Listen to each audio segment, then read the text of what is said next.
오늘 시브리서 11장 21절을 가지고 믿음의 사람들에 대한 우리가 시리즈 설교를 듣고 있는데요.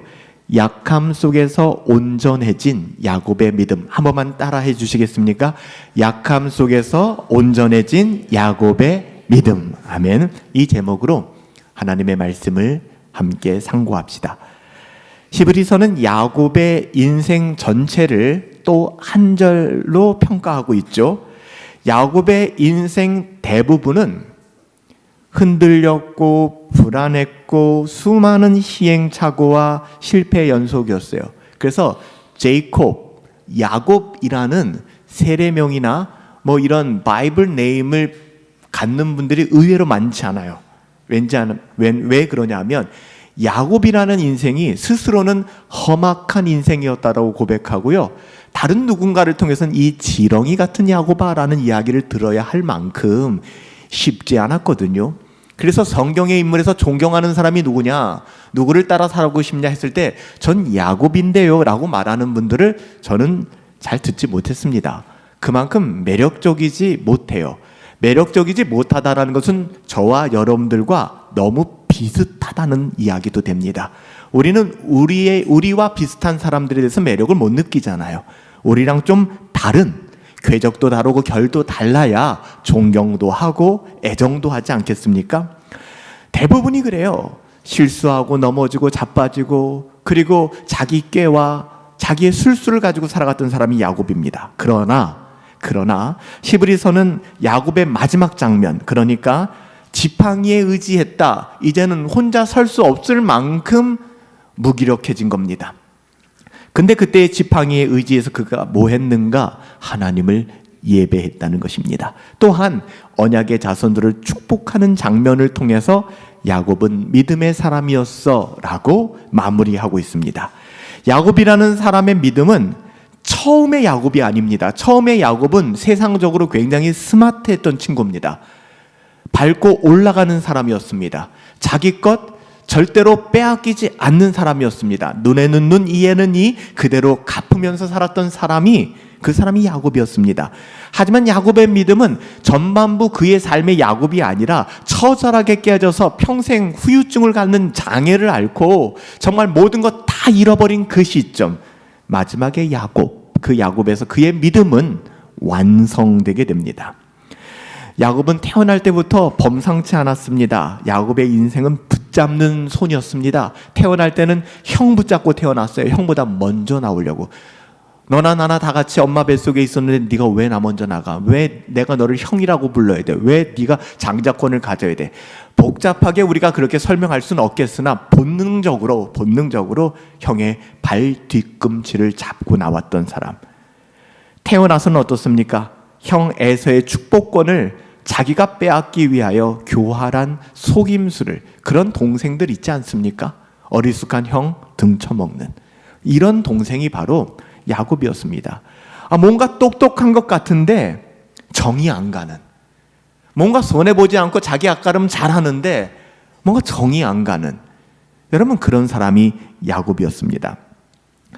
야곱의 이런 속임수, 그의 행동들, 그의 기질들, 근데 하나님께서는요 그의 연약함 가운데 보여지는 기질이 아니라 그 마음속에 아직까지는 선명하게 보이지 않지만 그의 내면에 아직 보이지 않고 숨겨져 있지만 이 야곱이라는 사람이 하나님을 갈망하고 있구나, 아직 그것이 야곱 안에서 확증되지 못했기 때문에 장자권에 집착하게 되고 자기가 눈에 보이는 것에 집착하게 되고 더 많이 가지려고 하고 이렇게 시행착오를 겪었을 뿐 그의 안에는 아주 미미하지만 복음의 씨앗이 심겨져 있었음을 하나님은 알고 계셨습니다.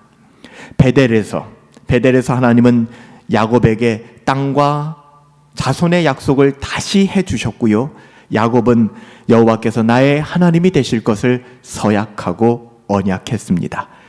야곱의 믿음은 미숙했지만 저와 여러분들과 똑같아요. 연약했지만 그의 마음은 하나님으로 인하여 한 번도 흔들려 본 적이 없는, 하나님은 그의 갈망을 버리지 않으셨어요. 보이지 않지만 우리는 그 사람을 신뢰하지 않고 그 사람의 보이는 그대로를 평가하지만 하나님은 아니에요. 하나님은 우리 자신도 감지하지 못하는 우리 내면 깊숙한 곳에 있는 하나님을 향한 그 갈급함, 그걸 알고 계세요. 야곱이 그랬다는 것이죠. 야곱의 인생은 자기가 원하는 것을 얻어내려고 노력하고 또 노력하는 삶이었습니다. 우리도 그렇잖아요. 한번 뭔가 필이 꽂히면 이걸 얻기 위하여, 이걸 성취하기 위하여 우리는 모든 것 다 거기에 투입하고 투자하지 않습니까? 야곱도 그랬습니다. 그런데 하나님은 야곱이 원하는 방식이 아니라 하나님이 약속하는 방식으로 야곱의 삶을 끌고 나갔다는 것이 중요합니다. 이거를 아신다면 우리들의 삶을 살아가실 때 여러분 좀 더 가볍게 살아가실 수 있어요. 반대로 여전히 내가 원하는 방식대로 내 인생을 살아가려고 애쓴다 그러면 우리는 야곱의 전반기의 삶을 무한 반복하며 복붙하면서 살아가겠죠. 복사하고 붙이고 복사하고 붙이고. 하란에서 이 야곱이 머물렀던 하란이라는 지역에서 20년을 보내는 동안에 야곱은 속임을 당하고 억울함을 겪고 기다림을 배웠어요. 여러분 잘 아시는 것처럼 형 에서를 속여먹고, 에서만 속였습니까? 그의 아버지도 속여먹고, 장자권을, 그런다고 장자권이 야곱에게 가나요? 그 장자권을 자기가 원하는 방식으로 획득하여서 결국에는 형이 이 자식 내가 죽여버리겠다 쫓아오고, 그래서 엄마는 정말 이거 어떻게 해야 되나, 이 야곱을 감싸고 친정집이죠, 외갓집으로 보내게 되잖아요. 그래서 야곱은 형을 떠나고 아버지를 떠나고 어머니를 떠나서 외갓집에 머물게 되어 거기가 바단 아람, 이 하란 지역입니다. 20년 동안 이렇게 살아가게 됩니다. 하란에 도착한 야곱은 외삼촌 라반의 집에서 라헬을 만나게 됩니다. 한 여자를 만나게 되는 거예요. 사촌이지만 여자를 만나게. 그 여자를 만나고 사랑에 빠집니다. 그는 라헬을 얻기 위하여 7년 동안을 일했습니다. 한 여인을 위하여 7년 동안을 일한 거예요. 대단하죠? 창세기 29장 20절에 가보면 야곱이 라헬을 위하여 7년 동안 라반을, 외삼촌을 섬겼으나 그를 사랑하는 까닭에 7년이 며칠같이 여겨졌다. 엄청 사랑했나 봐요. 그녀를 위해서 7년 동안, 그녀와 결혼하기 위해서 7년 동안 내가 종처럼 일하는 시간이 며칠과 같았다라고 이야기합니다. 그러나 그 똑똑했던 야곱, 형의 장자권마저 탈취해서 도망쳤던 그 야곱이라는 녀석이 이제는 결정적인 속임수에 빠지게 됩니다. 외삼촌 라반은 교활했어요. 야곱보다 교활했어요. 그래서 야곱이 사랑했던 라헬 대신 첫날 밤에 그 언니 레아를 들여보냅니다. 속은 거예요. 사기 결혼 당한 것입니다. 몰랐어요. 모르는 것도 참 쉽지 않은데 창세기 29장 25절에 아침에 깨어보니 레아더라. 이건 청천벽력 같은 이야기죠. 7년 동안 이 결혼을 꿈꾸면서 라헬을 위하여 일했는데 눈을 떠보니 웬걸 레아가 옆에 누워있는 거예요. 이 장면은 매우 의미심장합니다. 하나님 이럴 수가 있습니까? 어떻게 이게 가능합니까? 라고 말하는 야곱에게 네가 살아온 삶의 방식이 이거야 라고 얘기하시는 거예요. 하나님께서. 인간은 말로 이야기하면 듣질 못해요. 간접 경험으로도 잠깐입니다. 하나님 직접 경험하게 하시는 거예요. 맨날 속이고 살던 야곱이 내 머리 위에 앉아있는 사람이 있구나를 처음으로 만나는 순간이었습니다. 야곱은 처음으로 자신이 저질렀던 속임의 결과를 몸으로 체험하게 되는 것입니다. 많이 아팠지만 라반은 이렇게 얘기합니다. 큰딸보다 동생을 먼저 주는 것이 우리 법에 맞지가 않아. 그래서 네가 라헬을 얻기 위해서는 레아와 결혼해야 되고 그 다음에 또 일을 해. 내가 라헬 줄게. 이런 식으로 얘기합니다. 참 비열하지 않습니까? 근데 돌아보면 형 에서에게, 그 배고파서 찾아온 에서에게 에서의 기질을 잘 파악하고 있던 야곱이 팥죽 한 그릇에 냉큼 그 장자권 알고 있었어요. 형의 단점을, 형의 연약함을. 그걸 교활하게 써먹었잖아요. 여러분 지금 라반, 외삼촌 라반에게 야곱이 철저히 당하고 있는 거예요. 우리가 이런 삶을 경험하면 시험 들었느니 하나님 뭐 이러느니 도대체 이것이 가능한 일이니 어떻게 우리는 이렇게 거품을 뭅니다. 근데 돌아볼 필요가 있어요. 왜 하나님이 우리에게 이런 삶의 자리를 허락하시는 것일까? 여러분 그것을 생각하고 곱씹는 자에게 복이 있습니다. 우리 자신을 돌아보는 것이죠. 여기서 끝나지 않습니다. 반복되는 부당한 억압과 부당한 대우를 경험하게 됩니다. 20년 내내, 그것도 외삼촌에게. 야곱은 라헬을 진짜 많이 사랑했는 것 같아요. 다시 7년 동안 봉사합니다. 이후에도 라헬을 얻은 이후에도 계속 라반의 집에서 그 라반의 속임수에 속아서 종노릇하며 목자로 목동으로 집안 모든 일들을 감당하게 됩니다. 몇 년 동안? 20년 동안. 창세기 31장 38절에 가보면 내가 이같이 외삼촌의 집에서 20년을 있었나이다 라고 얘기합니다. 그 시간 동안 20년 동안 안식처가 아니었어요. 도피처가 아니었어요. 너무 힘든 시간이었어요. 끊임없이 부당한 대우를 받아야 하는 광야와 같은 시기였습니다. 그래야 내가 살 것 같다 해서 도망갔는데, 아버지하고 에서 형하고 같이 있다가 내가 죽을 것 같아서 도망갔는데 오히려 사자를 피해 도망갔더니 거기가 곰의 굴이었던 거예요. 너무 힘든 것이죠. 여러분, 쉽지 않아요. 창세기 31장 7절에 이렇게 기록합니다. 너희 아버지가 나를 속여 내 품삯을 10번이나 변역하였다라고 얘기합니다. 자기 아내에게 얘기하는 거예요. 내가 얼마나 이 처가살이하면서 힘들었는지 알아?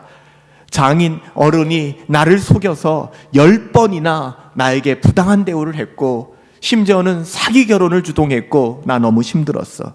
이 10번이라는 표현은 정확하게 10번이 아닙니다. 성경의 수사학적 표현으로는 계속되고 반복되었던 걸 그냥 10번이라고 얘기한 거예요. 눈 뜨면 코베인 거예요.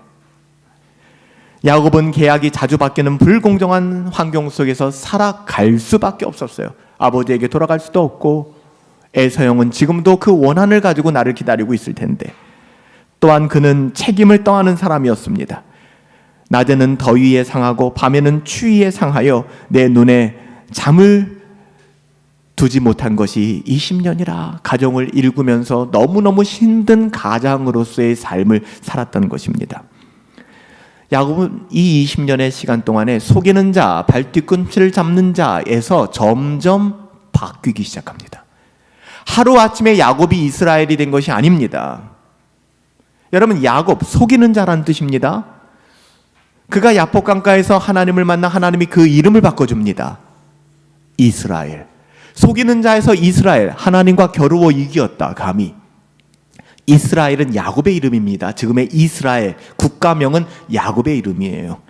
우리가 생각했을 때 그냥 야복강가 한번 만나서 그 야복강가에서 씨름 한번 땡겼더니 나에게 이스라엘이 됐구나라는 생각을 가지면 신앙은 단박에 뭔가 될 수 있구나라는 그런 환상에 빠지는 것입니다.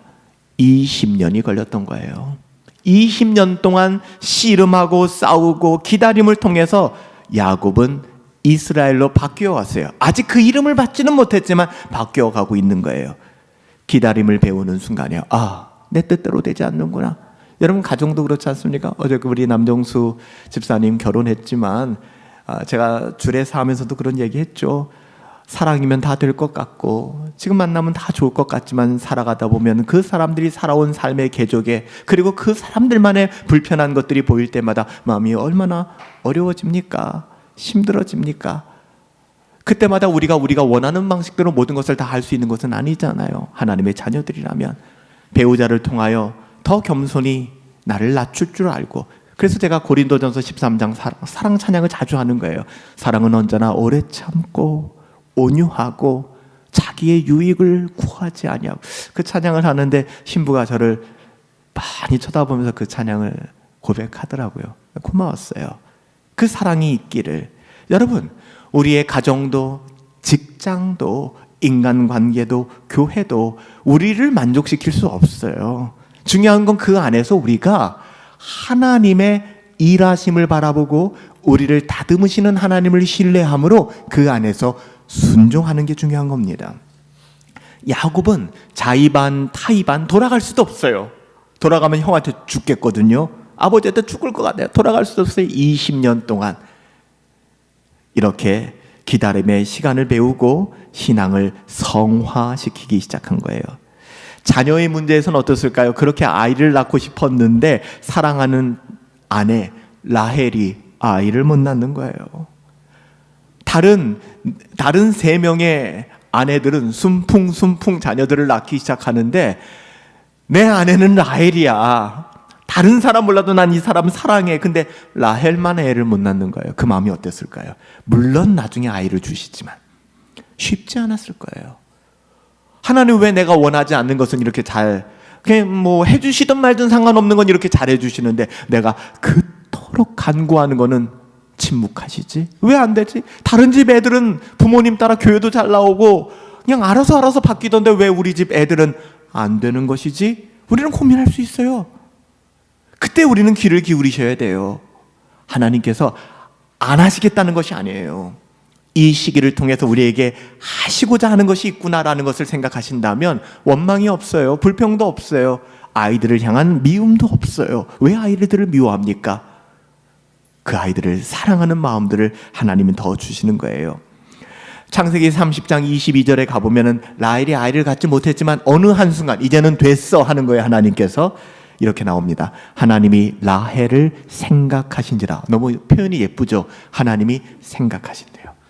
하나님이 라헬을 생각하신지라. 하나님이 그의 소원을 들으시고 그의 태를 여셨다. 하나님이 못하실 일이 없어요. 하나님은요 지금도 우리 가정을 생각하시고 나를 생각하시고 또 우리의 기도를 들으세요. 그런데 우리가 머물러서 생각해야 될 것은 우리가 원하는 방식이 아니라 야곱이 장자권을 탈취하자마자 오케이 너 써먹을 만하다. 이제부터는 에서 아니야. 그놈의 자식은 맨날 사냥이나 할 줄 알지. 그리고 맨날 뭐 자기 감정도 못 다스리고 네가 더 낫다. 너가 그냥 장남해. 장자권 너에게 줄게. 하나님은 그런 방식 취하지 않으세요. 굉장히 고단한 것 같고 느린 것 같지만 모든 상황들을 통하여 생각하셨다라는 말은 이런 의미입니다. 하나님께서 가장 좋은 때를 정하고 계신다. 여러분 믿으시죠? 우리의 삶에 있어서 하나님이 우리 생각이 아닌 하나님이 보실 때 가장 좋은 때를 정하고 계신 거예요. 생각하셨다.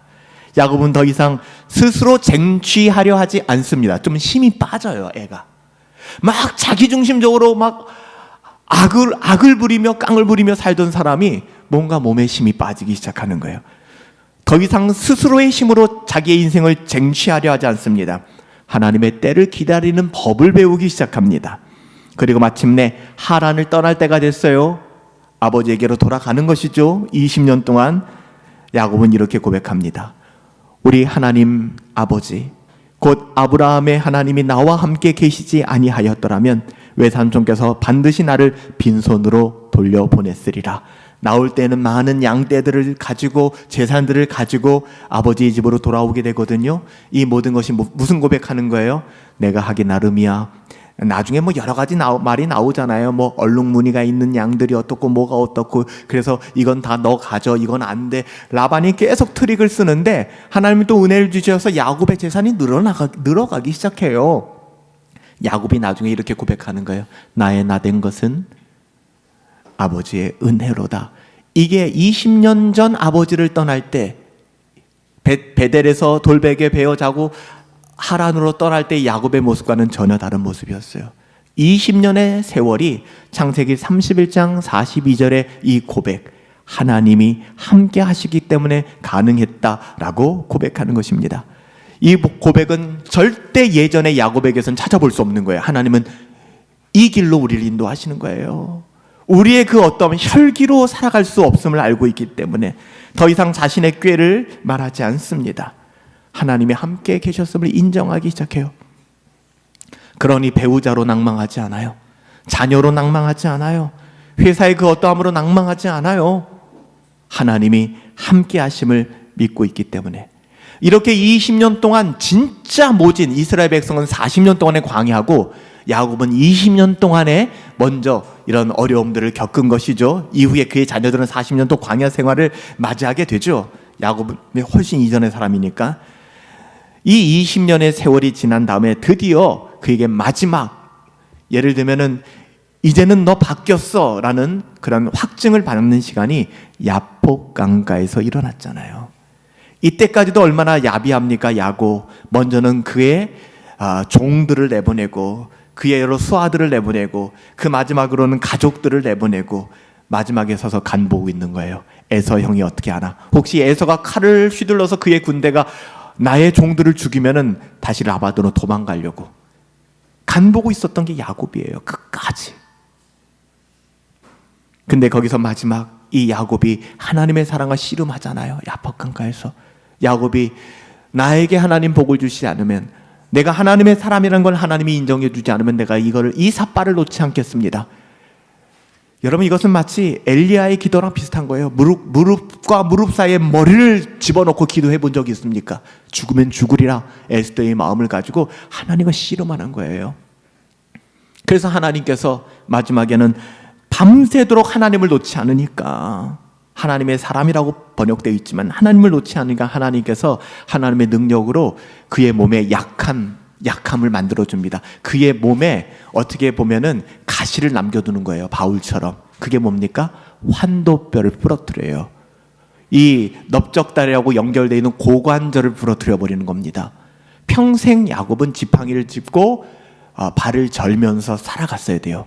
이 시점 이후로. 근데 하나님께서 뭐라고 얘기합니까?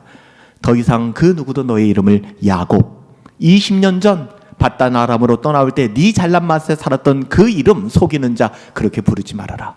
이제는 내가 네 이름을 바꿔줄게. 너는 이스라엘이야. 번역한즉 하나님과 겨루어 이기었다.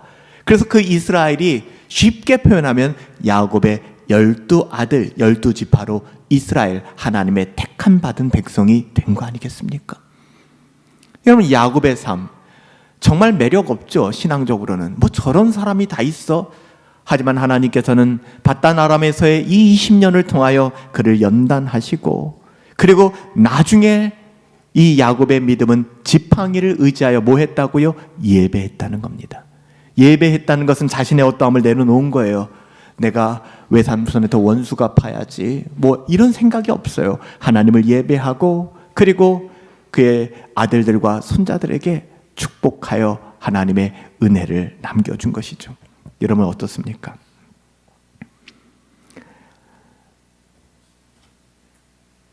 야곱의 인생 후반은 약함과 손해의 연속이었습니다.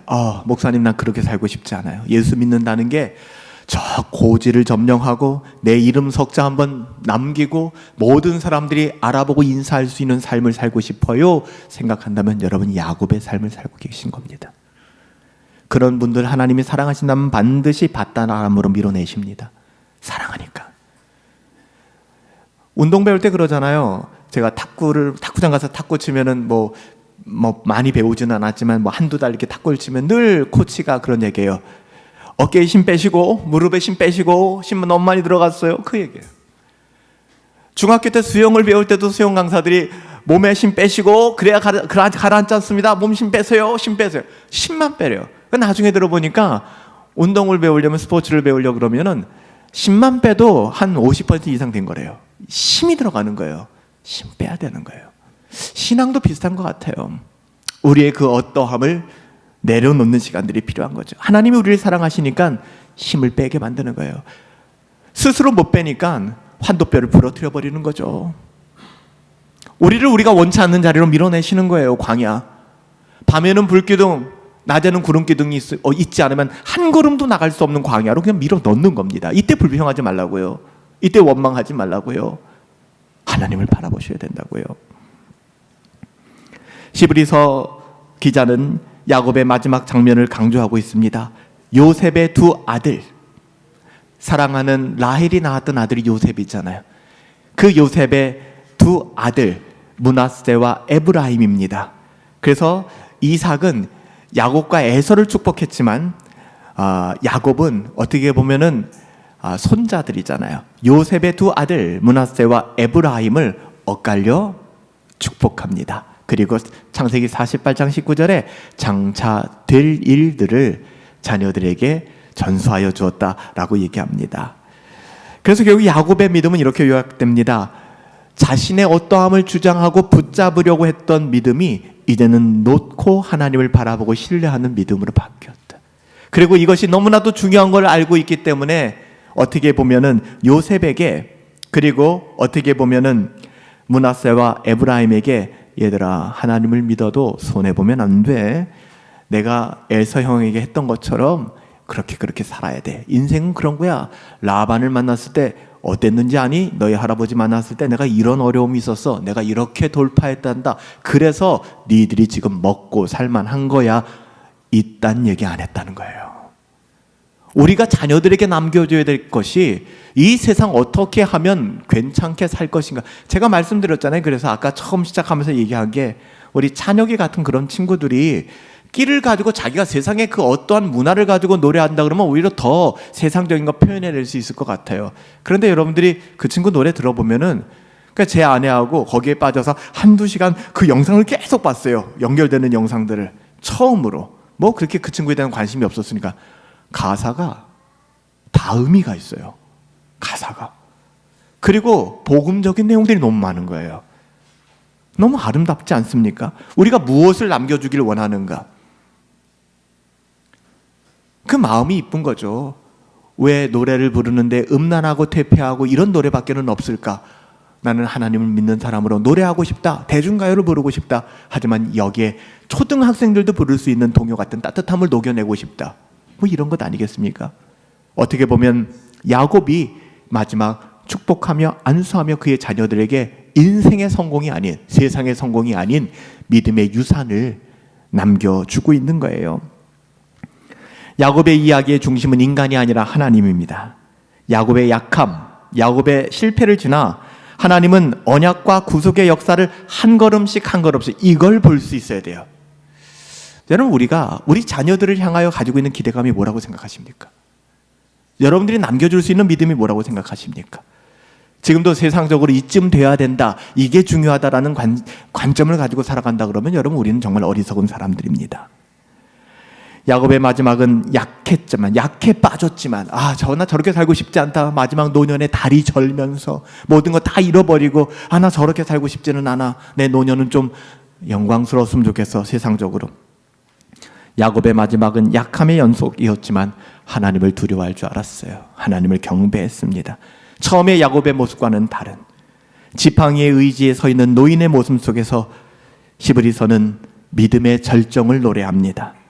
믿음은 오늘 우리가 찬양한 것처럼 강함을 드러내는 것이 아니에요. 약할 때 강함 대신에.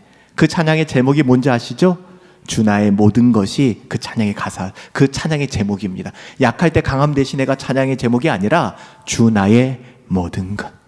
이것이 바로 약할 그때가 곧 강함이라. 사도 바울의 고백처럼 이거 아니겠습니까? 믿음은 하나님께 매달리는 사람이 되는 거예요. 야곱이 그랬듯이 우리의 삶이 지금 초반기의 야곱과 닮았을지라도 절망하지 마시고 하나님은 우리의 연약함을 통해 하나님의 약속을 이루어 가실 겁니다. 야곱을 통하여 그 믿음을 보여주신 것처럼 우리 안에 그 믿음을 가지고 하나님께 더 가까이 나갈 수 있게 되기를 예수님의 이름으로 축복합니다. 아멘. 우리 같이 한번 잠시 동안만 기도하는 시간을 가질까요? 좀 눈을 감으시고, 하나님, 나는 어디에 와 있나요? 나는 지금 베델에 있습니까? 가나안에 있나요? 바다나라